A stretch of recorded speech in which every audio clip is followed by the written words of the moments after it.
Good morning, students. Today we shall discuss about an important topic, the tense. Which tense? Simple future tense. Simple future tense అంటే ఏంటో ఈరోజు మనం పూర్తిగా తెలుసుకోబోతున్నాం. Okay, చూడండి. Simple future tense context.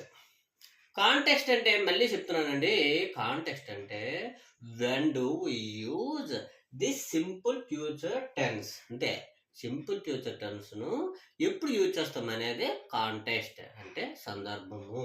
ఏంటమ్మా context? Future actions అటమ్మా. ఈ context అంటే ఈ టెన్స్ దేనికోసం అటమ్మా? ఫర్ ఫ్యూచర్ యాక్షన్స్ అంటే భవిష్యత్తులో జరిగే పనుల కోసము ఈ టెన్స్ చెప్తుందటమ్మా. ఓకే, స్ట్రక్చర్ చూద్దాం. స్ట్రక్చర్ చూడమ్మా. సబ్జెక్ట్, విల్లు సెల్ రెండు వస్తాయి ఇక్కడ. హెల్పింగ్ వర్బ్స్ విల్లు లేదంటే సెల్ వస్తుంది. ఓకేనా, దాని కండిషన్లో చూద్దాం దీనికోసం. నెక్స్ట్ V1 చూడండి. మనకి చాలా మంది ఇక్కడే కన్ఫ్యూజ్ అవుతారు. ఎందుకంటే మనం సింపుల్ ప్రెజెంట్ టెన్స్ అంటే V1 రాస్తున్నాం, సింపుల్ పాస్ట్ టెన్స్ అంటే V2 రాస్తున్నాము. మళ్ళీ ఇక్కడ సింపుల్ ఫ్యూచర్ అనగానే చాలా మంది V3 అనుకుంటారు. అక్కడ V1 రాసాము, V2 రాసాము సెకండ్ టెన్స్, థర్డ్ టెన్స్ లో V3 ఏమో అనుకుంటారు. కానీ ఇక్కడ సింపుల్ ఫ్యూచర్కి వచ్చేసరికల్లా మళ్ళీ V1 రాస్తాము. సార్ మరి V1 తర్వాత ఆబ్జెక్ట్ అలాగే ఉంటది, అదే విధంగా అదర్ వర్డ్ అలా ఉంటది. అదర్ వర్డ్ అంటే తెలుసు కదా మనకి, కీవర్డ్స్ వస్తాయి ఇక్కడ. ఇది మనకి స్ట్రక్చర్. ఓకే, కండిషన్ చూడండి. కండిషన్ అంటే ఏమి లేదమ్మా. ఇక్కడ మన దగ్గర విల్లు సెల్ 2 హెల్పింగ్ వర్బ్స్ ఉన్నాయి. ఈ హెల్పింగ్ వర్బ్స్ కి ఎప్పుడు యూజ్ చేస్తాం, ఏ సబ్జెక్ట్ కి హెల్పింగ్ వర్బ్స్ రాయాలి మనం అనేది ఇక్కడ తెలుసుకుంటున్నాం. చూడండి, ఫస్ట్ విల్లు. వీళ్ళకి అన్ని సబ్జెక్ట్స్ ఉన్నామా. I, we, you, they, he, she, it, names. ఓకేనా, we should use all the subjects for will. So problem లేదు, విల్ అయితే ప్రాబ్లం లేదు. హ్యాపీగా కళ్ళు మూసుకొని ఏ సబ్జెక్ట్ కానీ విల్లు రాసేవచ్చు. ఓకేనా, ప్రాబ్లం ఏమీ లేదు. కానీ ప్రాబ్లం వల్ల ఎక్కడ ఉంది సార్ అని అంటే ఎక్కడ ఉందమ్మా. ప్రాబ్లం వల్ల మనము సెల్ రాసేయడంలో ఉంది. ఈ సెల్కి ఒక మెయిన్ ఒక నోట్ ఉంది చూడండి.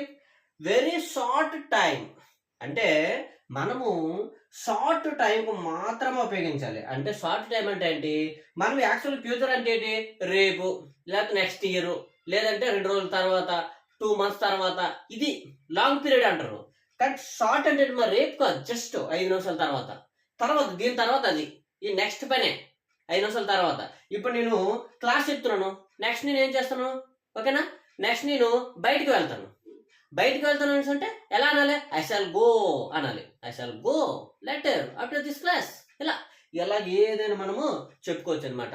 అంటే నెక్స్ట్ 5 నిమిషాలు, నెక్స్ట్ పీరియడ్లోని, నెక్స్ట్ అవర్లోని ఏం జరుగుతుందో చెప్పేదే, చెప్పడానికి ఉపయోగించేదే మనకి సెల్.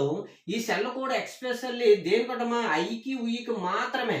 అయ్యి ఉయ్యి అదేనా సరే, అయ్యి ఉయ్యికి సెల్ ఉపయోగిస్తాము. ఈ సెల్ అనేది ఎప్పుడు ఉపయోగించాలటమ్మా, షార్ట్ టైం. ఈ షార్ట్ టైం ఎలా ఉంటుందో మనం ఇక్కడ కీవర్డ్స్ చూద్దాం. రైట్, కీవర్డ్స్ చూడండి.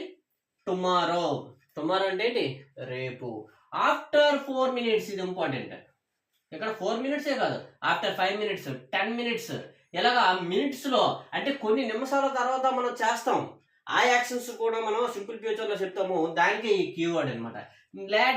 లేటర్ అనేది కూడా ఇంపార్టెంట్. లేటర్ అంటే ఇప్పుడు ఈ పని చేస్తున్నాము, ఇప్పుడు ఒక పని మనం చేస్తున్నాం, ఇప్పుడు మనము నేర్చుకుంటున్నాము, దీని తర్వాత ఇంకొక పని చేస్తాం కదమ్మా, అప్పుడే మనం లేటర్ తర్వాత అని అంటాం. నెక్స్ట్, ఇది సాధారణంగా అందరికీ తెలుసు. టుమారో, నెక్స్ట్ ఇయర్ అనేది అందరికీ తెలుసు. ఇక్కడ ఇయర్ కి ప్లస్ సింబల్ పెట్టాను చూడండి. ఇయర్ ఎందుకమ్మా, నెక్స్ట్ మంత్ అనొచ్చు, నెక్స్ట్ ఇయర్ అనొచ్చు, నెక్స్ట్ డే అనొచ్చు, next Monday, next Sunday, next Thursday, ఇలా ఏదైనా నెక్స్ట్ పెట్టి మనము రాయొచ్చు. ఇవమ్మా keywords of simple future tense. Next ఇప్పుడు ఎగ్జాంపుల్ చూడండి అమ్మా. ఇక్కడ చూడండి, ఈ రెండు అబ్జర్వ్ చేయండి, మీకు క్లియర్గా అర్థమవుతుంది. I will meet principal tomorrow. Clear అంటే ఐ అంటే చూడండి, I will meet principal tomorrow. Clear ఉంది. ఏముంది, ఐ ఉంది, విల్ ఉంది, హెల్పింగ్ వర్బ్, V1 ఇక్కడ క్లియర్గా ఉంది, ఆబ్జెక్ట్ ఉంది, అదర్ వర్డ్ ఉంది. అంటే నేను ప్రిన్సిపాల్ని రేపు కలుస్తాను అని ఉంది. క్లియర్. ఇక్కడ చూడండి అమ్మా, విల్ ప్లేస్ లో సెల్ రాసాం చూడండి. Same meet principal after 4 minutes, keyword marriage చూసారా. అంటే ఎక్కడేంటి, రేపు కలుస్తానని ఉంది. ఇక్కడేముంది, ఆఫ్టర్ 4 minutes, అంటే 4 నిమిషాల తర్వాత నేను ప్రిన్సిపల్ని కలుస్తాను. 4 నిమిషాల తర్వాత అంటే వెంటనే దీన్నే షార్ట్ టైం అంటాం అనమాట. సో దీనికి మాత్రం ఏం యూజ్ చేయాలమ్మా, సెల్ యూజ్ చేయాలి. రేపు కొలుస్తానంటే వీళ్ళు యూజ్ చేశాను అంటే లాంగ్ పీరియడ్. జస్ట్ ఇప్పుడే కొలుస్తాను అంటే 4 minutes తర్వాత కొలుస్తాను లేదా 1 hour తర్వాత కొలుస్తాను అంటే ఈ రోజే షార్ట్ పీరియడ్ లో జరిగిందంటే సెల్ యూజ్ చేయాలి. అదే అనమాట. నెక్స్ట్ చూడండి ఇక్కడ we shall go to lunch later. ఇప్పుడు ప్రెజెంట్ మనం 4th పీరియడ్ లో ఉన్నాము. 4th పీరియడ్ తర్వాత లంచ్ అవుతుంది. సో లంచ్ తర్వాత చేస్తాము అని అర్థం ఉంది. మేము తర్వాత లంచ్ కి వెళ్తాము. చూసారు, తర్వాత అంటే రేపు ఎల్లుండి నెక్స్ట్ ఇయర్ అనలేదు. అందుకే మనం ఏం యూజ్ చేసాము, వీకి సెల్ యూజ్ చేసాము. సో అయ్యి అంత ఇంపార్టెంట్ అనమాట సెల్ అనేది. నెక్స్ట్ ఇప్పుడు చూడండి, she will visit Tirupati next year. Tirupati వెళ్తుంది నెక్స్ట్ ఇయర్. సో ఇది ప్రాబ్లం ఏమీ లేదు. ఓకేనా? ఇదమ్మా మొత్తం సింపుల్ ఫ్యూచర్ టెన్స్ కోసం. I hope you understand. Thank you for watching.